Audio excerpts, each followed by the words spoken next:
이 우리가 방금 읽었던 열왕기하 4장 1절부터 7절의 말씀, 이 말씀을 가지고 이야기 설교를 좀 하려고 해요.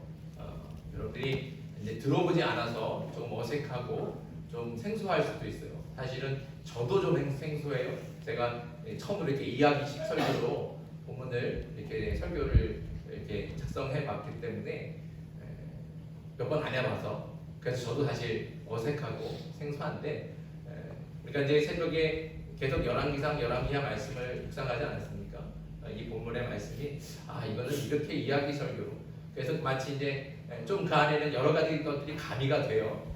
상상으로 해서. 그래서 그런 것들이 가미가 되는데 이렇게 전달을 하면 훨씬 더 하나님의 말씀이 잘 이렇게 이해가 되고 전달이 되겠다, 이런 생각을 해서 오늘은 이야기식 설교를 하려고 합니다.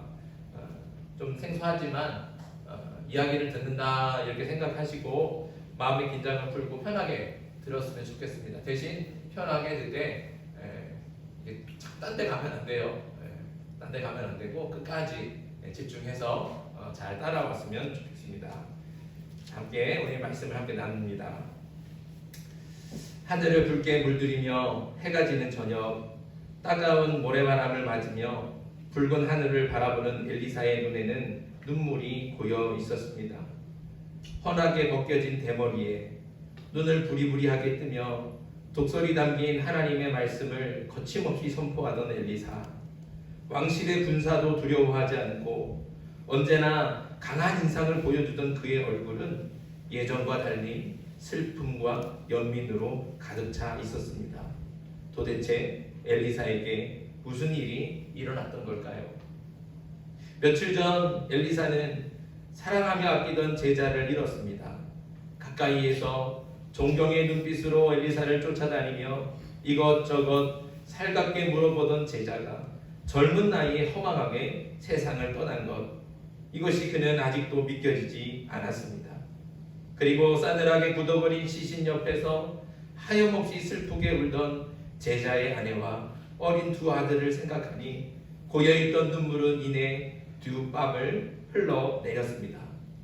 얼마나 시간이 흘렀을까요? 우두커니 서서 점점 검게 변해가는 하늘을 바라보던 엘리사의 눈에 멀리서 두 아이와 함께 걸어오는 한 여인을 발견했습니다. 그리고 곧바로 그녀가 그 제자의 아내라는 것을 알아차렸습니다. 힘없이 걸어오던 여인은 엘리사를 보더니 한 걸음 한 걸음 힘을 주며 걸어가서 엘리사 앞에 섰습니다. 방금 전까지도 울고 왔는지 퉁퉁 부어오른 두 눈에는 금방이라도 엘리사를 잡아먹을 것 같은 분노가 가득 차 있었습니다. 엘리사여, 내 남편이 하나님만 섬기고 하나님만 경외하며 살던 사람인 건 누구보다 당신이 잘 알고 있지요? 그런데 이게 무슨 일입니까? 왜 내 남편이 이렇게 일찍 죽어야 됩니까? 여인은 분노를 참느라 가늘게 떨리는 목소리로 엘리사를 향해 소리쳤습니다. 마치 남편의 죽음이 다 엘리사 때문인 것처럼 엘리사를 원망하며 다그쳤습니다. 엘리사는 아무 말도 할 수 없었습니다. 무슨 말로 위로를 해야 될지 그런 생각을 하기 이전에 엘리사의 가슴도 너무 아파서 그도 속으로 울고 있었습니다. 아무 말도 없는 엘리사를 붙잡고 여인은 다시 한번 분노를 토해냈습니다. 이제 우리 가족은 어떻게 살아가야 되나요? 빚쟁이들은 오늘도 와서 빚을 갚지 못하면 법대로 제 아이들을 종으로 데려가겠다고 합니다. 도대체 이런 말도 안 되는 법이 어디에 있습니까? 빚을 못 갚았다고 어떻게 이 어린 것들을 종으로 데려갈 수 있다는 말입니까? 이런 나쁜 놈들이 어디 있습니까? 세상이 이래도 되는 겁니까? 세상에 믿을 놈이 한 사람도 없습니다. 전부 나를 못 잡아먹어서 안달이 난 것 같아요. 그냥 확 세상이 망해버렸으면 좋겠습니다. 이런 빌어먹을 세상, 나쁜 놈들 천지입니다. 당시 이스라엘에는 빚을 갚지 못하면 빚진 사람이, 돈을 빌려준 사람의 집에 종살이를 하든지 아니면 그 빚 대신 빚진 사람의 자식을 종으로 데려가는 것이 법으로 정해져 있었습니다. 그러니까 빚쟁이들이 제자의 어린 두 아들을 종으로 데려가겠다, 이것은 사실 법적으로 전혀 문제가 없었던 겁니다. 젊은 나이에 남편이 죽어서 과부가 된 것만으로도 너무나 원통한데 어린 아이들까지 종으로 끌려가게 생겼으니 이 여인이 정말 분노할 만도 하지 않습니까? 그런데 우리가 사는 세상도 이 여인이 직면한 현실과 별반 다르지 않은 것 같습니다. 요즘 빚 없는 사람이 과연 얼마나 될까요? 지난해 우리나라 빚이 사상 최대인 1126조 7천억이었다고 합니다. 이것을 나눠보면 국민 1인당 2179만 원씩 빚을 지고 있는 겁니다. 이 빚을 어떻게 갚을까요? 국민들이 낸 세금으로 갚아야 되는 겁니다. 결국 그 빚은 우리가 갚는 것이죠. 이렇게 작든 크든 빚 없는 사람이 거의 없습니다. 그런데 빚지고 사는 인생에 어디 쉬운 인생이 있겠습니까? 정말 살기 힘들죠. 여기에다 요즘같이 불경기와 고금리 그리고 불안한 경제 때문에 여기저기 한숨소리, 탄식소리가 터져나옵니다. 특별히 영끌족들 다 아시죠? 탄식소리, 이들은 정말로 집값이 오르기 전에 서로 다시 오르기 전에 사려고 집값의 대부분을 대출을 받아서 집을 샀습니다. 그런데 지금은 어떻습니까? 집값은 떨어지고 대출 금리는 몇 배나 올라갔습니다. 거기다 월급은 그대로인데 물가는 계속 오르기만 하죠. 그러니 대출 원금은 고사하고 간신히 이자만 내고 사는 것도 너무나 힘이 듭니다. 그럼 집을 팔아서라도 빚을 청산하고 싶은데 집을 사는 사람이 없어요. 그러니 정말 죽을 맛입니다. 그러다 이자도 내지 못해서 집이 경매에 넘어가기도 하고 해결하지 못한 빚은 고스란히 가족들에게 넘겨져서 돈은 구경도 못해본 가족들이 그 책임을 돌려주게 되는 것이죠. 결국 부부는 이혼도 하게 되고 아이들은 버려져서 가정이 산산이 깨지고 맙니다. 그렇다고 법이 돈 없는 사람들 편 들어주는 것 같습니까? 아니죠. 어떤 사람은 배가 고파서 빵 한 조각 훔쳤는데 그것으로 절도죄로 실형을 삽니다. 그러나 어떤 사람들은 수십억, 수백억을 횡령하고 빼돌려도 웃으면서 집으로 돌아가는 것, 이게 우리가 사는 세상입니다. 살기 힘들죠. 세상이 왜 이런지 분하고 원통하지 않습니까? 그러니 여기 남편을 잃고 어린 두 아이와 함께 남겨진 여인, 자신에게 떠넘겨진 그 빚과 그 빚 때문에 사랑하는 아들들이 종으로 끌려갈 수밖에 없는 이 여인은 그 마음이 어떻겠습니까?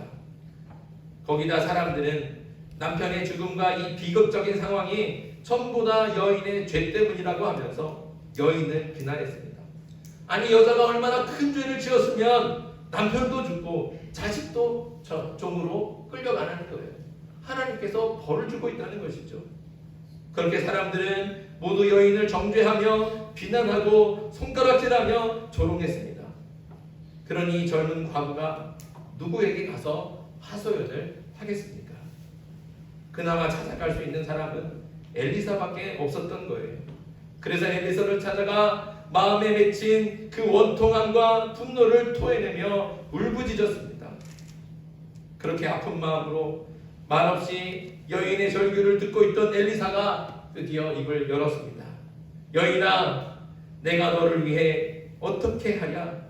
내 집에 무엇이 있는지 말해라. 사실 이 여인은 뭔가 대책을 바라고 간 건 아닙니다. 그저 위로의 한마디, 미안하다, 그런 말 한마디로 위로의 받기를, 그런 마음을 가지고 엘리사를 찾아갔는데 엘리사가 하는 말은 뭡니까? 여인아, 내가 너한테 무엇을 해주랴? 마치 자신한테 책임 없는 것처럼 말하기도 합니다. 그리고 더 붙여서 하는 말, 네 집에 무엇이 있는지 말해라. 사실 이 여인은 가진 게 아무것도 없어요. 돈 되는 것들은 모두 빚쟁이들이 가지고 가서 아무것도 없는 그런 빈집을 도망치듯 나온 건데 그런 사람들한테 뭐가 있냐고 물어보니까 여인은 속으로 화가 나기도 하고 한편으로는 어이가 없기도 했습니다. 기가 차서 말도 못하다가 문득 기름 한 그릇이 생각이 났습니다. 그 기름은 빵 구울 때 쓰는 기름이에요. 그러니까 밀가루가 없으면 아무 소용이 없는 거죠. 그렇다고 마실 수도 없는 그런 쓸모없는 기름 한 그릇이 생각이 났어요. 여인은 엘리사를 쏘아보며 이렇게 말합니다. 아무것도 없습니다. 뭐가 있냐면요, 가진 게 아무것도 없습니다. 있는 거요? 그래요. 기름 한 그릇 있네요. 그거 말고는 정말 아무것도 없습니다. 여러분이 가진 것은 무엇입니까? 여러분에게 너는 무엇을 가졌느냐? 너에게 있는 것이 무엇이냐? 물어본다면 여러분들은 무엇으로 대답을 하시겠습니까? 가진 것이 무엇이냐고 물어보면 오히려 가지지 못한 것, 내게 없는 것이 먼저 떠오릅니다.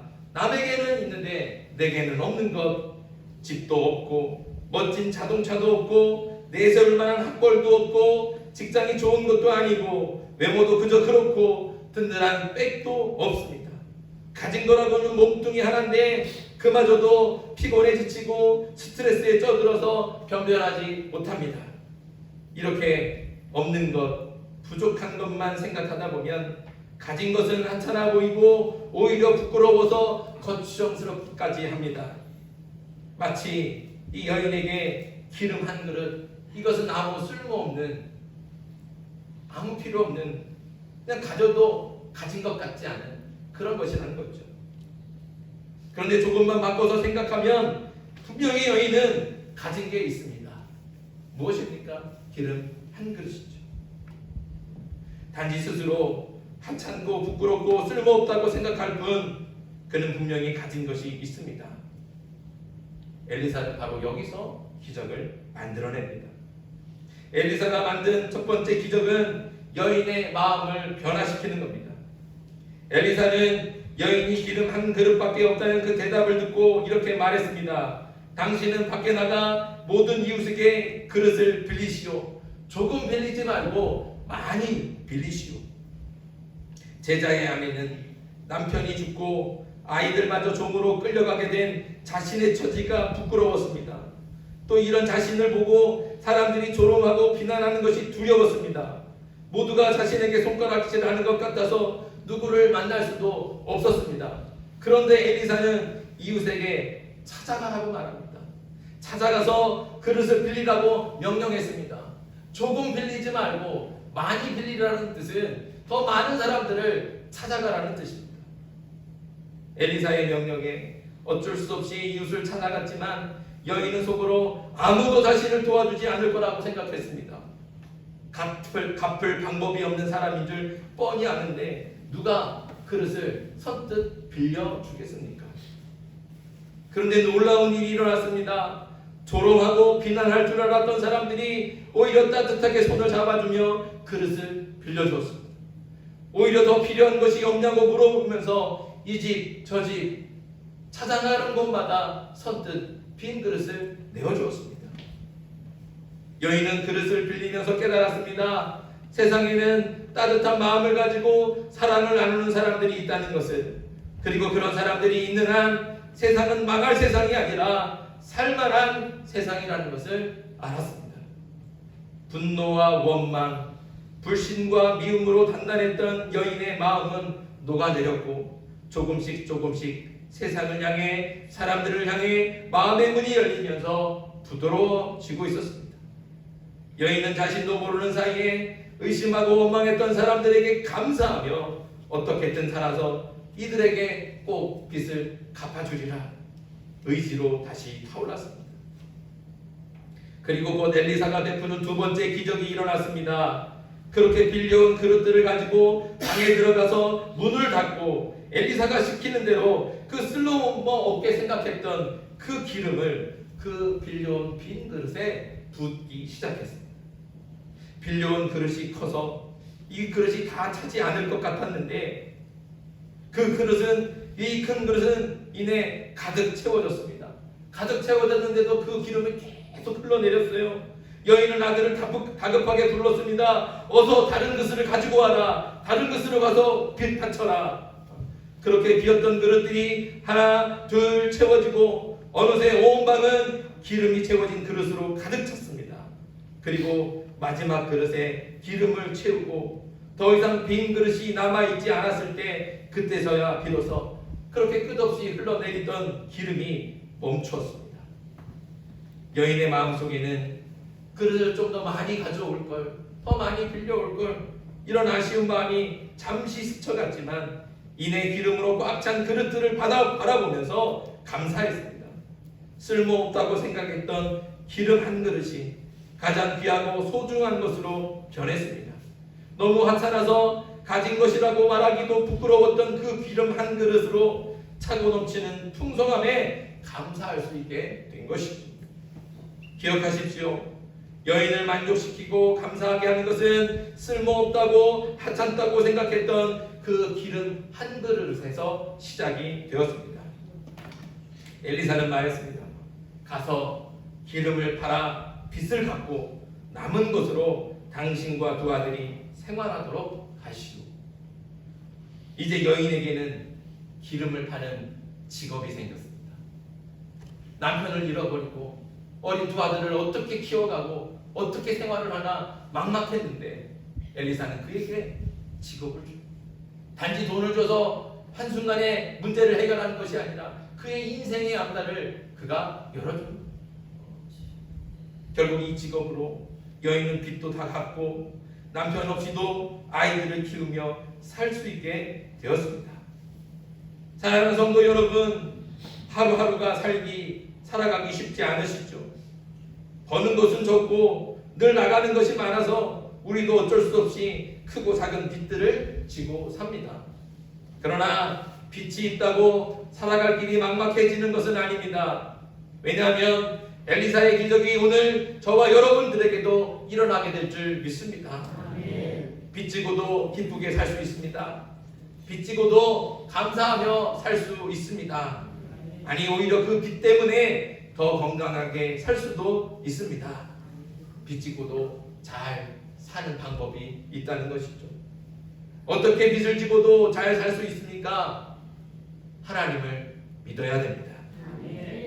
그러나 하나님을 믿는 것은 요행을 바라고 아무것도 하지 않은 채 기적이 일어나기만 기다리는 것이 절대로 아닙니다. 하나님을 믿는다면 하나님께서 원하시는 것이 무엇인지 알고 하나님께서 원하시는 것을 이루기 위해서 적극적으로 행하는 것이죠.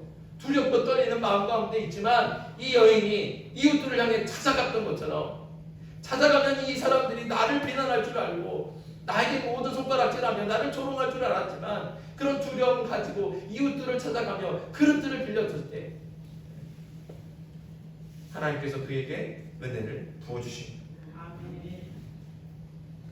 하나님께서는 우리가 남 탓이나 하면서 세상을 원망하며 살아가기를 원하지 않으십니다.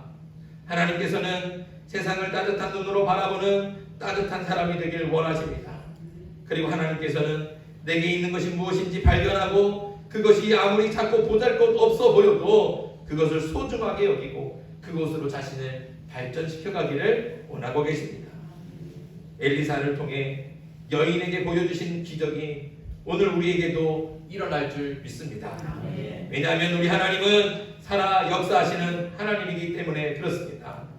그렇다고 뭐 대단한 기적이 일어나는 게 아니에요. 바다가 갈라지거나 죽은 사람이 다시 일어나는 그런 살아나는 그런 기적이 아니라는 거죠. 이 기적은 우리의 마음이 고쳐지고 변화되는 기적이고 환경은 달라지지 않고 여전히 힘들고 어렵지만 그 속에서도 감사와 기쁨을 누리게 되는 기적입니다. 그러니 하나님을 믿으면 빚을 지고도 행복할 수 있습니다. 삭막한 세상에서도 마음이 따뜻할 수 있습니다. 그러니 하나님을 진실하게 믿는 저와 여러분들 되길 소망합니다. 그리고 누군가 문을 두드리며 빈 그릇을 빌려달라고 찾아왔을 때 그때 아무 말 없이 그저 따뜻하게 손을 잡아주면서 그릇을 내어줄 수 있는 그런 따뜻한 사람이 되길 주님의 이름으로 축복합니다. 기도드리겠습니다.